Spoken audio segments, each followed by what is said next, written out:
समन्वयाकडे जर का दाखवू शकलो नाही तर भारतीय जनता पार्टीला किंवा त्यांच्या उमेदवारालाही कळणार नाही.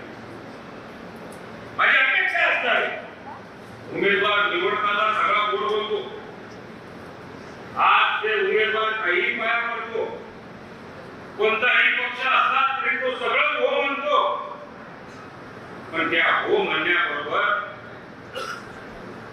जो पण उमेदवार असेल ते येणाऱ्या काळामध्ये निवडून आल्यानंतर या मतदानामध्ये राष्ट्रवादी काँग्रेस पक्षाचे सुद्धा 2-4 लाख मतं त्यामध्ये आले याचा त्यांनी विसर पडू देऊ नये.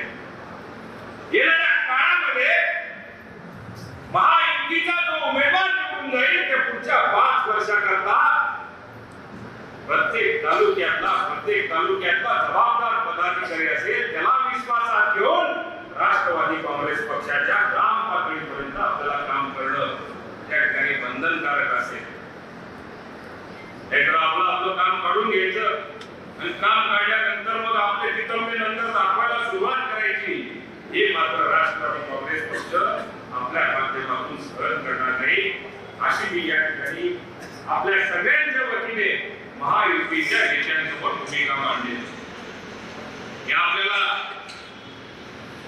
मला असं वाटतं की भाऊसाहेबांनी या ठिकाणी सांगितलं, नेमाडे साहेबांनी सांगितलं की त्या रावेर लोकसभा मतदारसंघामध्ये काय झालं. परवा खडसे साहेब बोलता मी त्यांचा नेहमी आदर करतो की राज्याचे नेते होते, राष्ट्राचे नेते होते, ते आता मुक्ताईनगरच्या कोथळीचे नेते राहिलेले असल्यामुळे त्यांना थोडासा बोलताना कुठेतरी देहभान होत असतो. ते बोलताना बोलले की अनिल पाटील हे 4 महिन्याचे मंत्री आहेत.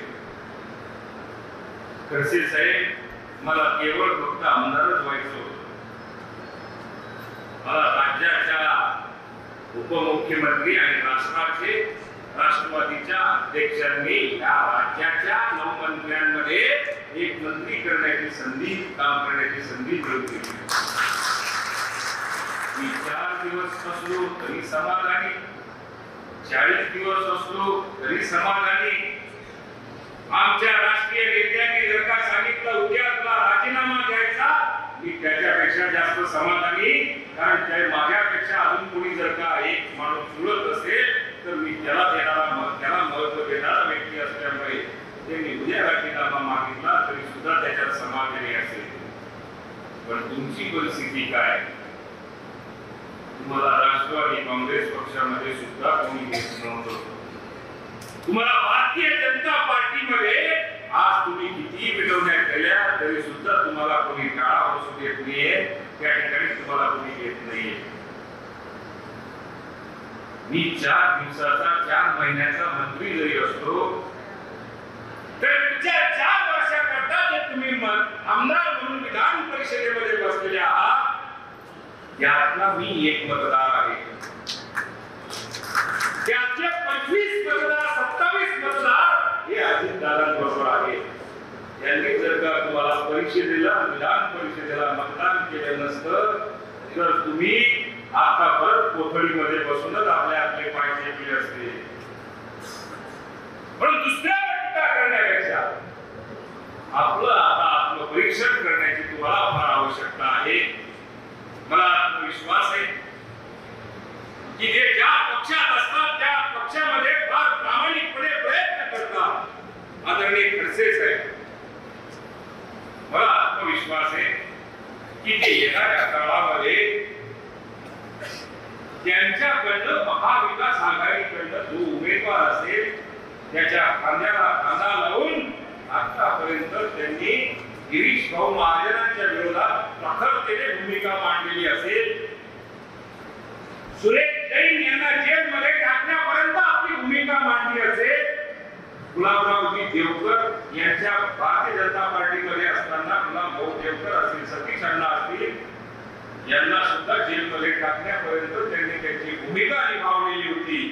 आता महाविकास आघाडीच्या उमेदवाराबरोबर राहून आता पुढच्या येणाऱ्या काळामध्ये तसाच खांद्याला खांदा लावून ते महायुतीच्या विरोधामध्ये आपल्या येणाऱ्या काळामध्ये ते बोलल्याशिवाय राहणार नाही असा मला आत्मविश्वास आहे. कार्यकर्त्यांना विनंती असणार, उमेदवार कोणी असला तर तो नवरदेव असतो, पण नवरीच्या घरातला असतो. लग्न जरी त्याच्याकडे असलं तरी सुद्धा तो नवरीच्या घरातला असतो. आपल्या पक्षाचं आपण धोरण ठेवलं पाहिजे. मला फोन आला का नाही आला, आपला फोटो टाकला का नाही टाकला, फोटो टाकल्यानंतर कोणी मोठा होत नसतो आणि फोटो टाकला नाही म्हणून कोणी छोटा होत नसतो. ही भूमिका आपल्याला सगळ्यांना निभावावी लागेल. माझ्या 30 वर्षाच्या राजकीय कारकिर्दीमध्ये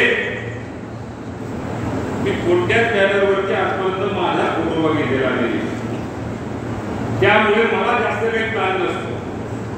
व्हॉट्सअपवरती आता बॅनर तयार केले जातात, त्याच्यावर कोणाचा फोटो टाकला असतो कोणाचा नसतो, कधी कधी माझाच नसतो. मला कोणीतरी येऊन दाखवतं की तुमचा फोटो टाकलेला नाही, पण मी त्याचा कधीही एक विचार केलेला नाही. पण महायुतीचा ज्यावेळेला मेळावे होतील, महायुतीच्या माध्यमातून प्रचाराची मोहीम ज्यावेळेला होईल, त्यावेळेला मात्र आपल्या राष्ट्रीय आणि राज्य स्तरावरच्या प्रत्येक नेत्याचा त्या ठिकाणी फोटो असेल असं मी आपल्याला आश्वासित करतो. आणि तसं जर का नसेल, आपण सुद्धा त्या ठिकाणी पाय ठेवण्याची अजिबात आवश्यकता नाही.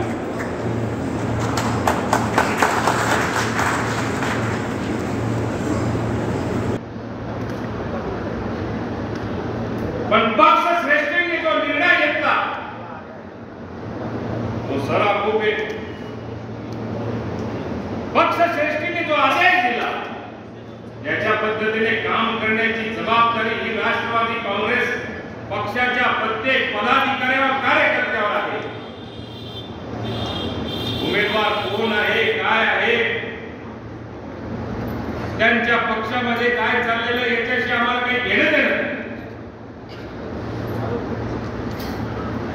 पण मी आपल्या सगळ्यांच्या साक्षीने, आपल्या सगळ्यांच्या हिमतीवर